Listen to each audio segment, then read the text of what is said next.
Hello friends. Previous video के अंदर हमने बात करी थी एडिशन पॉलीमराइजेशन की, है ना। आज के इस वीडियो के अंदर हम लोग बात करेंगे कि जो एडिशन पॉलीमराइजेशन है उसके अंदर अलग अलग मैकेनिज्म्स का यूज होता है। वो कौन कौन सी मैकेनिज्म्स होती है ये भी मैं आपको बता चुका था, लेकिन आज की इस वीडियो के अंदर हम लोग डिटेल में डिस्कस करेंगे पहले टाइप की mechanism, that is cationic mechanism. ठीक है। दूसरी हमारी होती थी दोस्तों एनायनिक मैकेनिज्म एंड फिर तीसरे नंबर पर आती है फ्री रेडिकल मैकेनिज्म। तो आज की इस वीडियो के अंदर हम कंप्लीट डिस्कशन करेंगे कैटायनिक मैकेनिज्म के ऊपर। ठीक है, तो आइए स्टार्ट करते हैं दोस्तों। कैटायनिक मैकेनिज्म को हम लोग स्टार्ट करते हैं। इसके बारे में सारी जो भी इसकी मैकेनिज्म है, डेट इज प्रोसेस है, रिएक्शन है, सारी बातें मैं आपको यहाँ पर बताऊंगा। तो आप पेशेंस से इस पूरी वीडियो को जरूर देखें। ठीक है, आइए स्टार्ट करते हैं दोस्तों। सबसे पहला और इंपॉर्टेंट पॉइंट ये है कि जो कैटायनिक मैकेनिज्म होती है इसके अंदर जो रिएक्शन इनिशिएट की जाती है वो एक इलेक्ट्रोफाइल के द्वारा की जाती है। क्या बोला कि यहाँ पर जो रिएक्शन जब इनिशिएट होती है तो रिएक्शन को इनिशिएट करने के पीछे जो हाथ होता है वो होता है इलेक्ट्रोफाइल का। अब सवाल आता है इलेक्ट्रोफाइल क्या होता है। तो दोस्तों बहुत सारे लोगों को आपको पता होगा इलेक्ट्रोफाइल क्या होता है, बट फिर भी मैं यहाँ पर आपको एक बार अच्छे से बता देता हूँ कि इलेक्ट्रोफाइल क्या होता है, क्योंकि काफी इंपॉर्टेंट ये होता है। दोस्तों इलेक्ट्रोफाइल जो है, एक सबसे पहली बात इसकी मैं करूँ तो ये होता है मेरा इलेक्ट्रॉन लविंग स्पेशीज। क्या बोला मैं? इलेक्ट्रॉन लविंग स्पेसीज होती है ये, लविंग स्पेशीज। ठीक है, ये समझ में आना चाहिए आपको कि जो इलेक्ट्रोफाइल होता है ये क्या करता है, इलेक्ट्रॉन से प्यार करता है। ठीक है, ऐसे समझिएगा आप कि ये इलेक्ट्रॉन से प्यार करता है, मतलब कि इलेक्ट्रोफाइल एक इलेक्ट्रॉन लविंग स्पीशीज होती है। ये जो इलेक्ट्रॉन होता है उसको क्या करता है, अट्रैक्ट करता है, ऐसा हम लोग कह सकते हैं। दूसरी बात कि आखिर में आप इलेक्ट्रोफाइल को कैसे पहचानेंगे। अगर किसी एटम के ऊपर, क्या बोला, if any atom has positive charge, अगर किसी एटम के ऊपर पॉजिटिव चार्ज है तो उसको हम इलेक्ट्रोफाइल कह देते हैं। ये पॉजिटिव कंप्लीट पॉजिटिव हो सकता है दोस्तों, क्या बोले हम लोग, कंप्लीट पॉजिटिव हो सकता है। ठीक है, या फिर पार्टली पॉजिटिव हो सकता है। ठीक है, पार्टली पॉजिटिव भी हो सकता है, डेट इज पॉजिटिव डेल हो सकता है या फिर पॉजिटिव पूरा हो सकता है। तो ये चीज आपको क्लियर होनी चाहिए कि इलेक्ट्रोफाइल एक इलेक्ट्रॉन लविंग स्पीशीज होता है। साथ में ये क्या होता है, किसी भी एटम के ऊपर अगर पॉजिटिव चार्ज प्रेजेंट है, या तो वो पार्टली हो या फुली हो, तो उसको हम लोग इलेक्ट्रोफाइल कह देते हैं।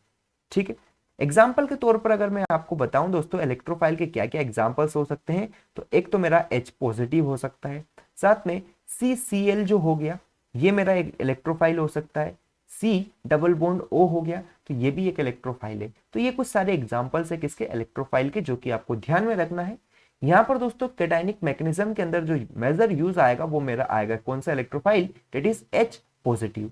और इन बाकी इनके ऊपर स्टडी आपने 12th क्लास में की होगी। ठीक है, तो यहां तक मेरे ख्याल से जो चीज है वो आपको क्लियर हुई कि नहीं हुई। तो पहली बात इलेक्ट्रॉन लविंग स्पीशीज है, दूसरी बात किसके ऊपर पॉजिटिव चार्ज हो सकता है तो वो इलेक्ट्रोफाइल होगा, साथ में एग्जांपल्स में बता दिया। दोस्तों एक और पॉइंट यहां पर अगर मैं बताऊं कि अगर वहां पर आपके लिए आपके पास पोलराइजेबल क्या बोला, पाई बॉन्ड प्रेजेंट है, पाई बॉन्ड अगर है तो वो भी हमारा क्या हो जाएगा, इलेक्ट्रोफाइल हो जाता है, अगर पोलराइजेबल पाई बॉन्ड वहां पर प्रेजेंट है तो।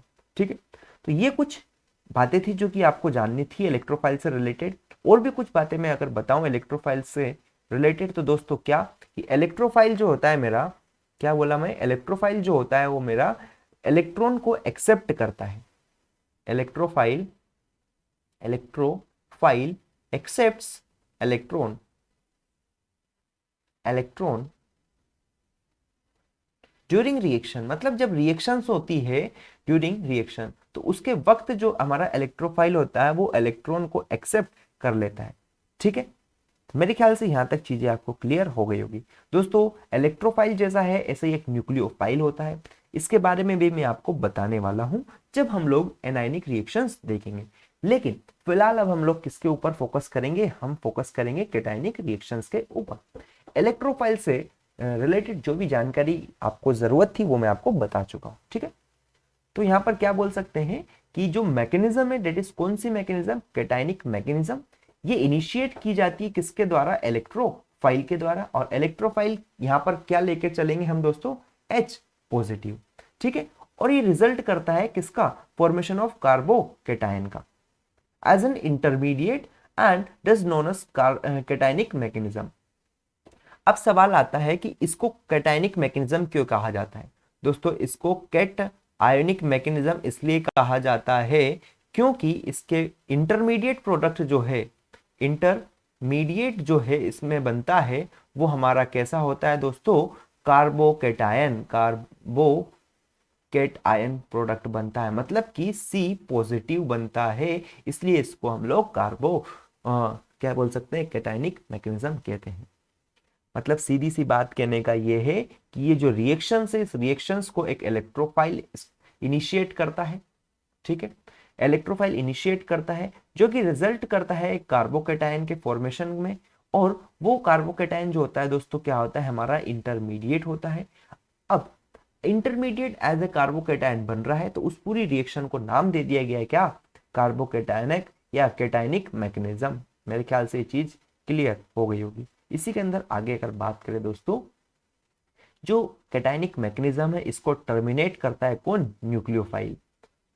इसको कौन टर्मिनेट करता है, न्यूक्लियोफाइल को। तो आपको ये पॉइंट भी ध्यान में रखना है।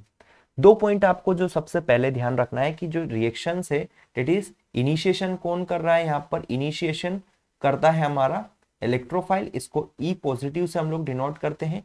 और सेकंड में टर्मिनेट कौन कर रहा है, टर्मिनेशन या टर्मिनेट कौन करता है दोस्तों, ये है हमारा न्यूक्लियोफाइल, जिसको N नेगेटिव से हम लोग डिनोट करते हैं या कभी कभी NU नेगेटिव भी कहते हैं। न्यूक्लियोफाइल क्या होता है ये मैं आपको आगे आने वाली वीडियो में बताऊंगा, इसमें नहीं बता रहा हूं, ठीक है।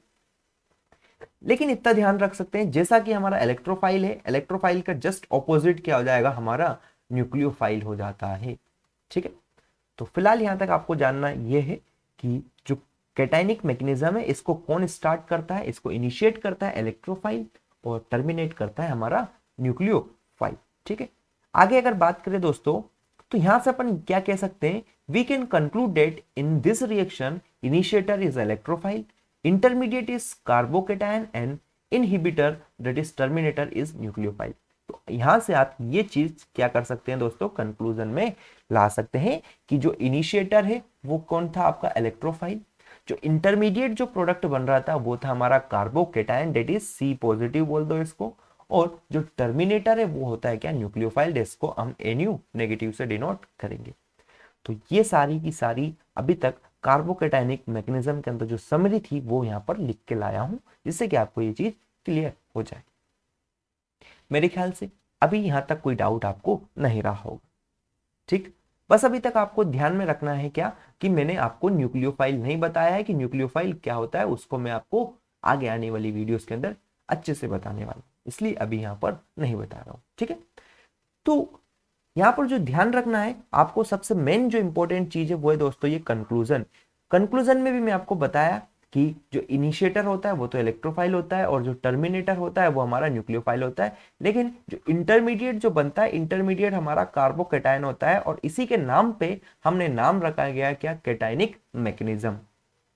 क्लियर हुई ये चीज, ठीक है। आइए अब आगे हम लोग डिस्कस करते हैं। तो दोस्तों यहां पर जो रिएक्शंस में लिख कर लाया हूं, सबसे पहली रिएक्शन देखो, सबसे पहली स्टेप क्या होती है दोस्तों, वो हमारी होती है क्या, चेन इनिशिएशन स्टेप। मतलब सबसे पहले हमको बात करनी, किसको स्टार्ट करना है, चेन का इनिशिएशन होता है सबसे पहले, ठीक है। चेन का स्टार्ट होना मतलब रिएक्शन का स्टार्ट होना, स्टार्टिंग यहां से होती। तो दोस्तों ये मेरा एक मोनोमर था और ये क्या है, मेरा इलेक्ट्रोफाइल है, डेट इज इसको हम E पॉजिटिव बोल देते हैं। तो ये E पॉजिटिव क्या करता है दोस्तों, जो इलेक्ट्रोफाइल होता है यहां से हमको एक कार्बोकेटायन दे देता है, इसको हमने नाम दिया क्या, कार्बोकेटायन। यहां से हमको कार्बोकेटायन देखने को मिल रहा है। तो ये सारी चीज यहां तक आपको क्लियर हो जानी चाहिए कि हमने क्या क्या देखा। सबसे पहले कैटायनिक मैकेनिज्म थी, कैटायनिक मैकेनिज्म के अंदर हमने पहली स्टेप जो थी वो चेन इनिशिएशन स्टेप थी, जिसको एक इलेक्ट्रोफाइल की मदद से हम लोग कराते हैं। और इलेक्ट्रोफाइल क्या कर देता है दोस्तों, एक कार्बोकेटायन को रिजल्ट करता है। ठीक है, अब जैसे ही कार्बोकेटायन यहाँ पर आया, उसके बाद हमारी नेक्स्ट स्टेप आती है, that is chain propagation step, जिसके अंदर ये कार्बोकेटायन होता है वो हमारे फिर से एक मोनोमर्स के साथ क्या होता है, ऐड होता जाता है। क्योंकि ये नाम ही क्या है, एडिशन रिएक्शन है, तो दूसरा मोनोमर फिर से इसके अंदर ऐड होगा और ऐड होने के बाद फिर से हमको एक दूसरा कार्बोकेटायन देखने को मिल जाएगा। ठीक है, और ये प्रोसेस चलती जाएगी, बहुत एंड तक जाती जाएगी और कंटिन्यू होती जाएगी ये प्रोसेस। दोस्तों पूरी रिएक्शंस में यहाँ पर नहीं बता रहा हूँ, जस्ट आपको स्टेप्स यहाँ पर बता रहे हैं, क्योंकि पूरी रिएक्शंस की जरूरत हमको यहाँ पर नहीं है, ये आपने डिटेल में 12th क्लास में देखे होंगे। अब यहाँ तक पहुंच गए हम लोग, चेन प्रोपोगेशन स्टेप्स हमारी कंप्लीट हो गई। अब लास्ट जो स्टेप आती है दोस्तों, वो आती है क्या, चेन टर्मिनेशन स्टेप। तो चेन टर्मिनेशन स्टेप्स के अंदर क्या होता है, जो हमको स्टेप 2 के अंदर जो प्रोडक्ट्स मिल रहा था, क्या बोले, जो स्टेप्स 2 के अंदर जो हमको कार्बोकेटायन मिला था, ये क्या एक प्रकार का कार्बोकेटायन है, उसकी रिएक्शन अब हम लोग न्यूक्लियोफाइल के साथ कराएंगे। ये क्या है, मेरा न्यूक्लियोफाइल है। तो दोस्तों यहाँ पर पॉजिटिव चार्ज है और यहाँ पर हमारे न्यूक्लियोफाइल के ऊपर नेगेटिव चार्ज है, तो ये एक बॉन्ड का फॉर्मेशन कर लेंगे और यहाँ से हमको एक पॉलीमर देखने को मिल जाएगा, that is CH3 CH2 CH2 hall and CH2 और X, ये इसके साथ कंबाइन हो जाएगा। मतलब पॉजिटिव नेगेटिव मिलके एक बॉन्ड का फॉर्मेशन कर लेंगे और यहाँ से हमको ये प्रोडक्ट देखने को मिल जाएगा। तो मेरे ख्याल से कैटायनिक मैकेनिज्म आपको क्लियर हुई। इसके अंदर आपको जस्ट स्टेप ध्यान रखनी है, क्या स्टेप्स ध्यान रखनी है कि सबसे पहली जो स्टेप्स होती है वो हमारी होती है चेन इनिशिएशन। चेन इनिशिएशन हो गई, चेन इनिशिएशन कौन कराता है, आपको क्या ध्यान रखना है, चेन इनिशिएशन हमारा होता है इलेक्ट्रोफाइल की मदद से, और चेन टर्मिनेशन कौन कराता है, चेन टर्मिनेशन कराता है न्यूक्लियोफाइल, और बीच में चेन प्रोपोगेशन होता है। ये सारी स्टेप्स है, 3 स्टेप्स के अंदर हमारी एडिशन रिएक्शन कंप्लीट हो जाती है। मोर प्रिसाइसली मैं बोलूं कि 3 रिएक्शन या 3 स्टेप्स के अंदर मेरी कैटायनिक मैकेनिज्म कंप्लीट हो जाती है। दोस्तों आई होप आपको यहाँ पर कैटायनिक मैकेनिज्म क्लियर हुई होगी। तो मैं इस वीडियो को यही कंक्लूड करता हूँ। नेक्स्ट वीडियो के अंदर हम लोग डिस्कस करेंगे क्या दोस्तों, एनायनिक मैकेनिज्म को डिटेल में हम लोग देखने वाले हैं। कंक्लूड करता हूं कि हमने क्या बताया, मैंने आपको बताया कैटायनिक मैकेनिज्म होती है जिसको इनिशिएट करता है कौन, इलेक्ट्रोफाइल। इलेक्ट्रोफाइल इस मैकेनिज्म को इनिशिएट करता है। जो इंटरमीडिएट होता है दोस्तों वो हमारा कार्बोकेटायन होता है, और उसी के नाम पे हमने इस मैकेनिज्म का नाम क्या रखा है, कैटायनिक मैकेनिज्म रखा है। और जो टर्मिनेटर होता है हमारे कैटायनिक मैकेनिज्म के अंदर वो होता है न्यूक्लियोफाइल। फिर इसके बाद मैंने आपको रिएक्शंस के यहाँ पर फोटो बता दिए है। दोस्तों नेक्स्ट वीडियो के अंदर बात करेंगे हम लोग एनायनिक मैकेनिज्म की, तो उस वीडियो को भी आप जरूर देखें। Thank you for watching this video.